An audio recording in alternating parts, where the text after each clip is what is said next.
Hey guys, welcome to Radhika Kannada vlogs. ಎಲ್ಲರೂ ಹೇಗಿದ್ದೀರಾ? Hope ನೀವು ಸೂಪರ್ ಆಗಿದ್ದೀರಾ ಅಂತ. ನಾನು ಕೂಡ ಚೆನ್ನಾಗಿದ್ದೀನಿ. ಇವಾಗ ಸ್ವಲ್ಪ ಟೀ ಕುಡಿತಾ ಇದ್ದೆ. ಬನ್ನಿ ಟೀ ಕುಡಿಯೋಣ.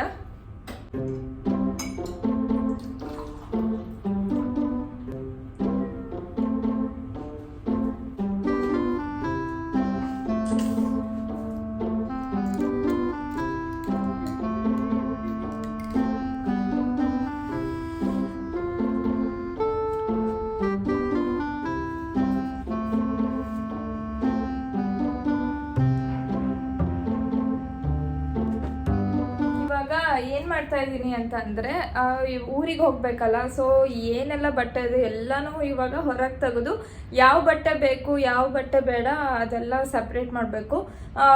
ಯಾವ್ದೆಲ್ಲ ಬಟ್ಟೆ ನಾನು ಹಾಕಲ್ಲ ಅಂತ ಅನ್ಸುತ್ತೆ ಅದೆಲ್ಲ ವಾಪಸ್ ಊರಿಗೆ ಹೋಗಿ ಇಟ್ಬಿಡ್ಬೇಕು ಅನ್ಕೊಂಡಿದೀನಿ. ಯಾಕಂದ್ರೆ ಜಾಸ್ತಿ ಬಟ್ಟೆ ಆಗತ್ತಲ್ವಾ. ಇವಾಗ ನೋಡಿ ನಾವು ಸ್ಟುಡಿಯೋದಲ್ಲಿರೋದು, ಮತ್ತೆ ಇವಾಗ ಅಲ್ಲಿ ಇಂಡಿಯಾಗೆ ಹೋದ್ರೆ ಶಾಪಿಂಗ್ ಮಾಡ್ತೀನಿ, ವಾಪಸ್ ಬಟ್ಟೆ ತಗೊಂಬಂದ್ರೆ ಇಡಕ್ಕೂ ಜಾಗ ಆಗಲ್ಲ. ಅದಕ್ಕೆ ಜಾಗ ಆಗದೆ ಇರೋಷ್ಟು ಬಟ್ಟೆಗಳಿದನ ಅಂತ ಇಲ್ಲ. ಹುಡುಗಿಯರ್ಗೆ ಗೊತ್ತಿರತ್ತೆ ಎಷ್ಟು ಬಟ್ಟೆ ಇದ್ರೂ ಬಟ್ಟೆ ಇಲ್ಲ ಅಂತ ಅನ್ಸುತ್ತೆ. ಯಾಕಂತಂದ್ರೆ ಅದ್ರಲ್ಲಿ ಅರ್ಧ ಬಟ್ಟೆ ನಾವು ಹಾಕೊಳ್ಳೋದೇ ಇಲ್ಲ ಅಂತ ಬಟ್ಟೆಗಳಿರತ್ತೆ. ಸ್ಲೀವ್ಲೆಸ್ ಇದೆ, ಇವತ್ತು ಬೇಡ, ಫಿಟ್ ಇದೆ, ಲೂಸ್ ಇದೆ, ಈ ತರ ಎಷ್ಟೊಂದು ಕಾರಣಗಳಿಂದ ಇರೋ ಬಟ್ಟೆಗಳು ಹಾಕೊಳ್ಳೋದೇ ಇಲ್ಲ ನಾವು. ಆ ಥರ ಯಾವ್ದೆಲ್ಲ ಬಟ್ಟೆಗಳಿದೆ ಅದೆಲ್ಲ ಸಪ್ರೇಟ್ ಮಾಡಿ ಇವಾಗ ಊರಿಗೆ ವಾಪಸ್ ಹೋಗಿಟ್ಟು ಮತ್ತೆ ಅಲ್ಲಿಂದ ಹೊಸ ಹೊಸ ಬಟ್ಟೆ ತಗೊಂಡ್ಬರ್ಬೇಕು. ಸೊ ಅದಕ್ಕೆ ಇದೆಲ್ಲ ಬಟ್ಟೆಗಳನ್ನ ತೆಗಿತಾ ಇದ್ದೀನಿ. ಒಂದು ಹತ್ರ ಇಟ್ಟು ಇವಾಗೆಲ್ಲ ಮಡಚಿಟ್ಟು ಸಪ್ರೇಟ್ ಮಾಡ್ಕೋಬೇಕು. ನೋಡಿ ಇಲ್ಲಿ ಏನ್ ಕಾಣ್ತಿದೆ ಅಲ್ಲ, ಎಲ್ಲ ನಂದೇ ಬಟ್ಟೆ ಇಲ್ಲಿರೋದು. ಇಷ್ಟು ಬಟ್ಟೆ ಇದ್ರೂ ಅನ್ಸತ್ತೆ ಬಟ್ಟೆನೇ ಇಲ್ಲ ನನ್ನ ಹತ್ರ ಅಂತ. ನಾನು ಅನ್ಕೊಳ್ತಿದ್ದೀನಿ ಅಷ್ಟೇ, ತೆಗೆದಿಡ್ತೀನಿ ಸ್ವಲ್ಪ ಬಟ್ಟೆ ಆದ್ರೂ ಬೇಡ ಅಂತ ಅನ್ಕೊಂಡು. ಕೊನೆಗೆ ನೋಡ್ಬೇಕು ಒಂದ್ ಸ್ವಲ್ಪ ಆದ್ರೂ ಬಟ್ಟೆ ತೆಗಿತೀನ ಇಲ್ವಾ ಅಂತ. ಬಟ್ಟೆ ಯಾವ್ದು ಬೇಡ ತೆಗೆದ್ಬಿಡೋಣ ಅಂತ ಅನಿಸ್ದಾಗ ಇದು ಬೇಕೇನೋ, ಇದು ಬೇಕು, ಇದು ಬೇಕು ಅಂತ ಅನ್ಸಕ್ ಸ್ಟಾರ್ಟ್ ಆಗತ್ತೆ. ನನಗೂ ಇವಾಗ ಹಂಗೆ ಆಗ್ತಾ ಇದೆ. ಯಾವುದು ಬಟ್ಟೆ ಬೇಡ, ಇದು ಬೇಡ ಬಿಡು, ವಾಪಸ್ ಇಟ್ಟು ಬಂದ್ಬಿಡೋಣ ಅಂತ ಅನ್ಸೋದೇ ಇಲ್ಲ.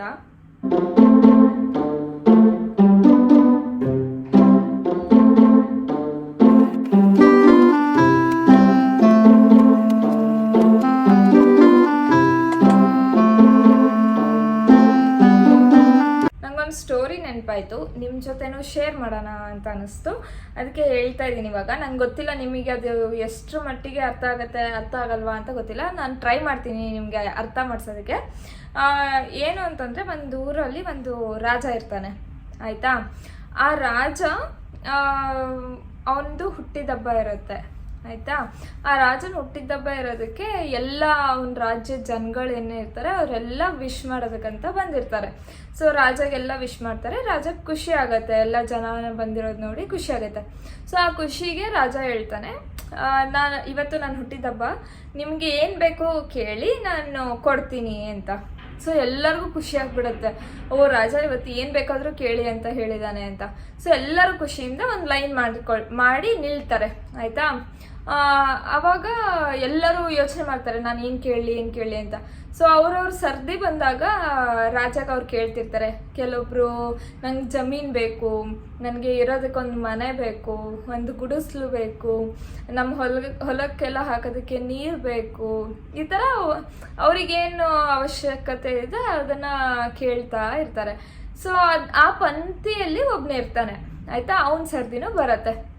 ಸೊ ಅವ್ನು ಸರ್ದಿ ಬಂದಾಗ ಅವ್ನು ಕೇಳ್ತಾನೆ ರಾಜಾಗೆ, ನೋಡು ರಾಜ, ನೀವು ಹೇಳಿದ್ದೀರಾ ಇವಾಗ ಲೈಕ್ ಏನು ಬೇಕಾದರೂ ಕೇಳಿ ಅಂತ.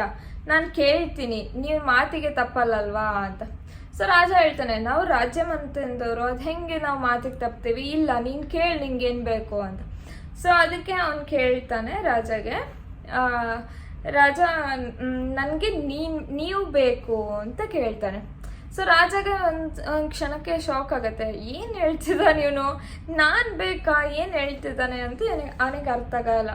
ಅವ್ನು ಕನ್ಫ್ಯೂಸ್ ಸ್ಟೇಟಲ್ಲಿ ಅವನ್ನೇ ನೋಡ್ತಿರ್ತಾನೆ. ಅವಾಗ ಅವ್ನು ಹೇಳ್ತಾನೆ ಮತ್ತೆ ವ್ಯಕ್ತಿ, ನೋಡಿ ಇವಾಗ ನಾನು ನೀವು ಬೇಕು ಅಂತ ಕೇಳಿದ್ದೀನಿ, ಇವಾಗ ನೀವು ನನ್ನವರಾದ್ರಿ ಅಲ್ವಾ ಅಂತ ಕೇಳ್ತಾನೆ. ಸೊ ಅವಾಗ ರಾಜಗೆ ಏನು ಹೇಳಬೇಕು ಅವನು, ಹಾಂ ಹೌದಪ್ಪ, ಇವಾಗ ನಾನು ಬೇಕು ಅಂತ ಕೇಳಿದ್ಯಾ ಅಂತಂದಮೇಲೆ ನಾನು ಇವಾಗ ಹ್ಞೂ ಅಂತ ಒಪ್ಪಲೇಬೇಕಲ್ವಾ, ಆಯಿತು ನಾನು ನಿನ್ನವನಾದೆ ಅಂತ ಹೇಳ್ತಾನೆ.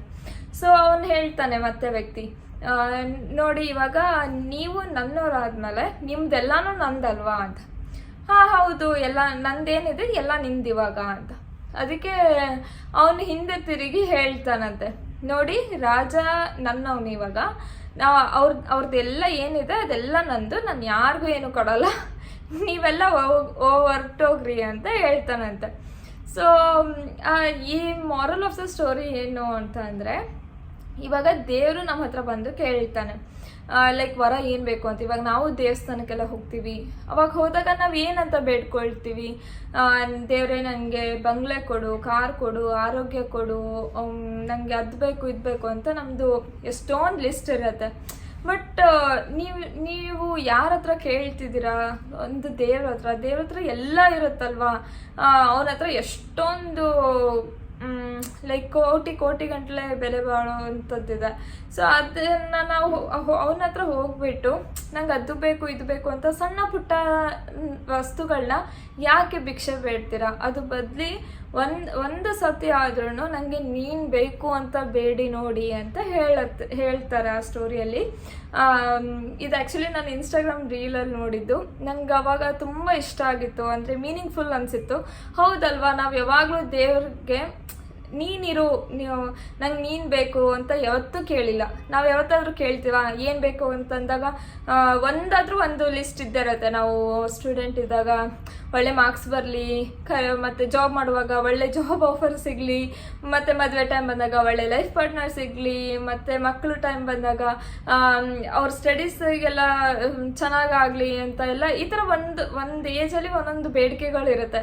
ಸೊ ಯಾವಾಗಲೂ ಮೆಟೀರಿಯಲಿಸ್ಟಿಕ್ ಆಗಿ ಕೇಳ್ತಿರ್ತೀವಿ, ಕಾರು, ಬಂಗ್ಲೆ, ಅದು ಇದು ಅಂತ.